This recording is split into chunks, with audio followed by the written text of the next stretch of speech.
What is there to say about the new horror film, Him? It's a movie, and there are actors in it, and things happen to him.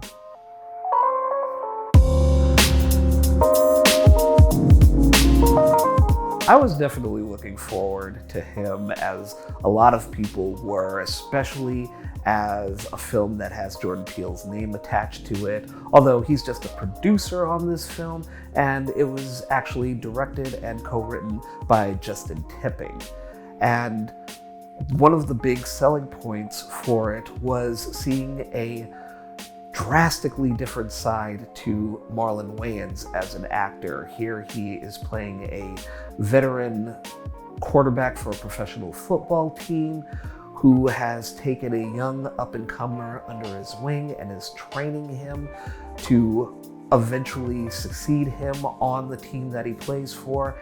And you just see this series of events play out where you don't know what is really going on from one scene to the next, and a lot of that has to do with Marlon Wayans' performance, where it is just incredibly intense and chaotic, even though there are certain points where it looks like he's kind of tapping more into that dramatic side we saw in him in films like Requiem for a Dream, for example. But the whole setup for this series revolves around KeN-K, played by Tyriq Withers, who has pretty much been primed and groomed his whole life for the opportunity to become the greatest of all time when it comes to football quarterbacks. And we see this from the very beginning of the movie, where he is sitting in front of the television.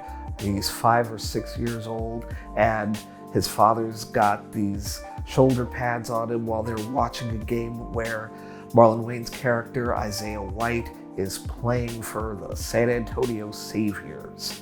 And this is kind of at the beginning of White's career, where he suffers what should have been a devastating injury that would have taken him off the field indefinitely under normal circumstances. You see his bone sticking out of his leg. It's really gruesome. And Cameron, as a child, is just absolutely fixated on this. And his father is right there to tell him that, you see that? That's a real man. And at no point it's clicking with me of how strange this is, because it definitely comes into play later on in the film. And of course, by the time this video is out, it's probably been a week since Him has been in theaters, so I want to warn you all that I'm going to be going into spoilers with this, because I do kind of want to talk about certain things, and it requires me spoiling the film and bringing up other films that this reminded me of when I was watching it.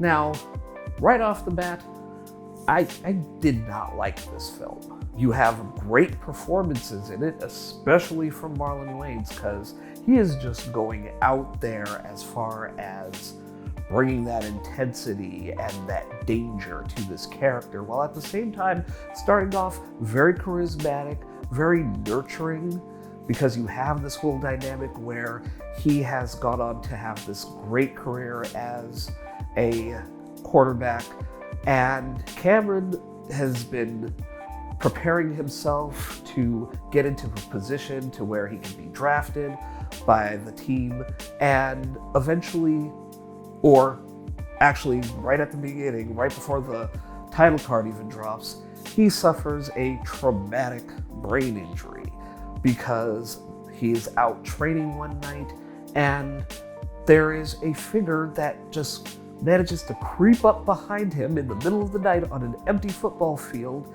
in some sort of exaggerative tassel costume and just cracks him over the skull with a mallet. When the film kind of opens, you see Cameron try to wrestle with how this is going to affect his future and whether or not he's ever going to be able to even play football again. And eventually he gets a call from his agent saying that Isaiah White wants to invite him to his training camp so that he can be prepared to take over as quarterback of the team that Isaiah is playing for. And that is kind of the whole hook of this movie at the very beginning. The problem is you kind of already see where it's going before you get there. And just to lay everything out there, we are dealing with satanic cults and rituals of transferring power from one older person to a younger person so they can take on this mantle of just being a sort of new age gladiator for the public's consumption and entertainment. And there are a lot of ideas and themes on display here as far as, oh, what does this mean for, football players or anyone that engages in any type of sport to kind of put their bodies on the line like this and just be physically broken down for the enjoyment of other people, and usually in service of powers that be that are very much presented as, devil worshippers.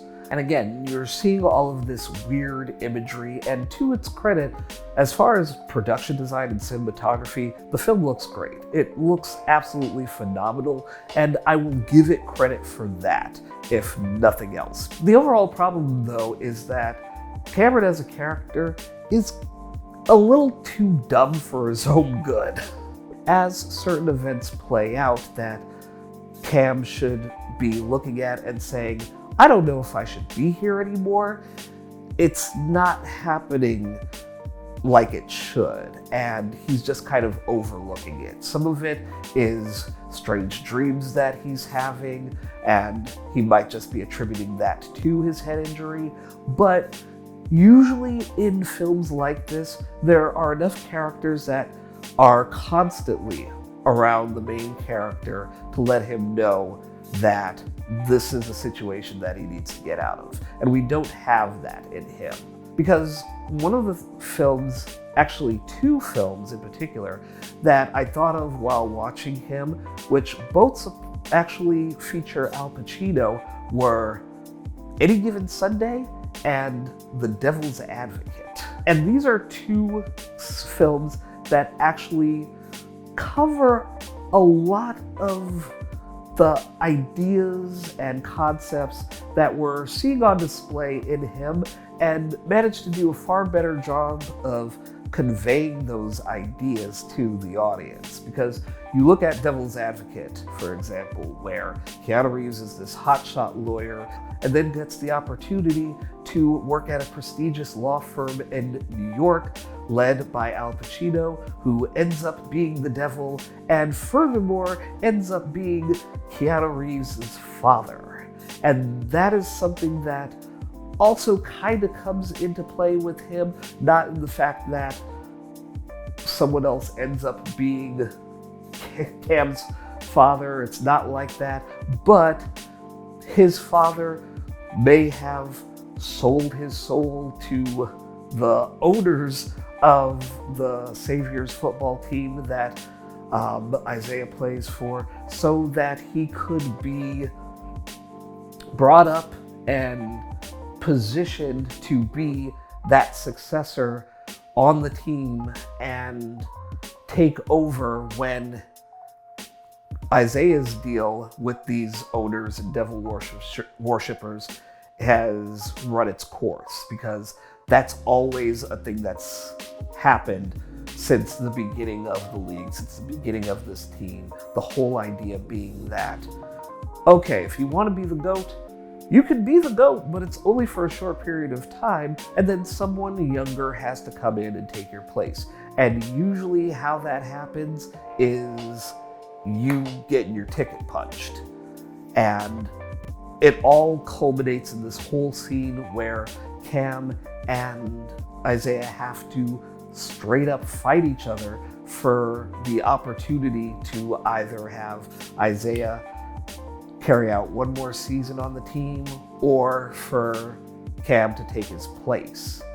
And you kind of had that in The Devil's Advocate, the whole idea that Al Pacino, as the head of this law firm, has been priming Keanu Reeves' character to take over for him. Then you also have the film Any Given Sunday, which is obviously dealing with that on a real world level, and the whole nature of what folks are doing as part of this whole thing we call football. And you still have a situation where you have an older quarterback on his way out and a new quarterback that's on the rise. You're seeing the politics in play between owners and coaches and all of the backstabbing nature of it. And that, again, is very much trying to show you, one, the brutality of the sport, the toll it takes on the players, especially the players that realize that their time is almost up and they have to try and impart some wisdom on the other players that they're leaving behind. And you do kind of see a little bit of that with him, especially in a handful of scenes between Marlon Wayans and Tyriq Withers, because again, if anything is holding this film together, it is Marlon Wayans' performance. And it's amazing to see him grow into this kind of role, just because if you look at him in the context of his siblings and the whole family legacy of the Wayans as comedians, and Marlon always kind of being positioned as the baby of the group, the younger brother, and to acknowledge that this is a man who has adult children of his own in real life, and seeing him in this role and being someone who gets to be a mentor to another character, he takes it absolutely seriously. And there are moments where he does his best to make you question what the direction of the whole film overall is going to be. And that is something that I legitimately appreciate about the film, whereas there's so much else going on that is just for show without there being more depth to it. There's not enough to really tie it all together because it's going in such a familiar direction that by the end of it, you're seeing all of this, satanic imagery and the whole idea of the term GOAT, tying back to being an acronym to greatest of all time, but also the idea of goats appearing in satanic imagery, and even the prophet Baphomet and whatnot. And all of that is very much out there and apparent by the end of the film in such a way that it doesn't feel like you're doing anything new with the material.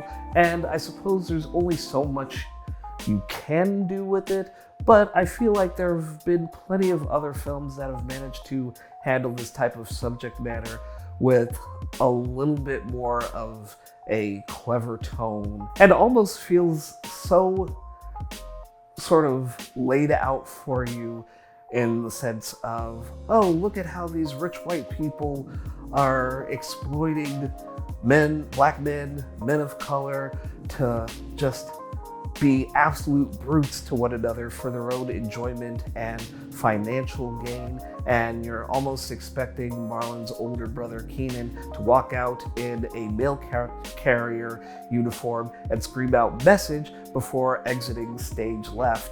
And I'm just thinking to myself, what are we doing here? There's so much to this film that I wanted to work. I wanted it to be something a little different than what it ultimately ended up being.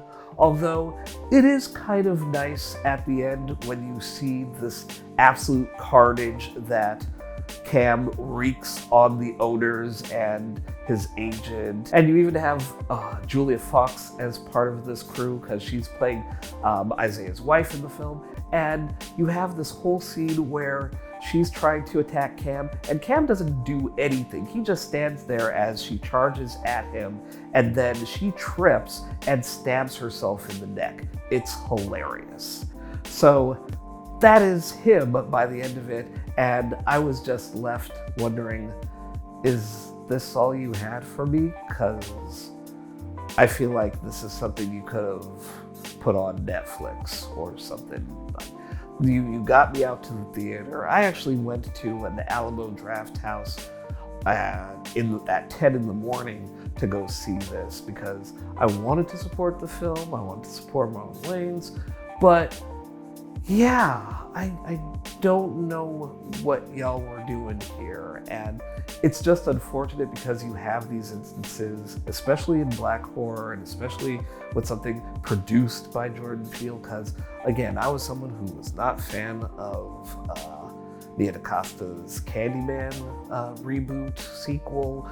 That just didn't do it for me. And then you also had films like Antebellum that just made me violently upset by the end of them. So I don't know, but again, this is, to quote Aretha Franklin, beautiful gowns. That's basically what I look at when I see him, just beautiful gowns. Hey guys, thanks for watching as always. If you've got your own thoughts or opinions on him that you would like to share, go ahead and leave a comment in the section below. Don't forget to hit the like button, hit the notification bell, share this video with your friends and family, and if you'd like to keep up to date on more at random videos, you can click the subscribe button right over here.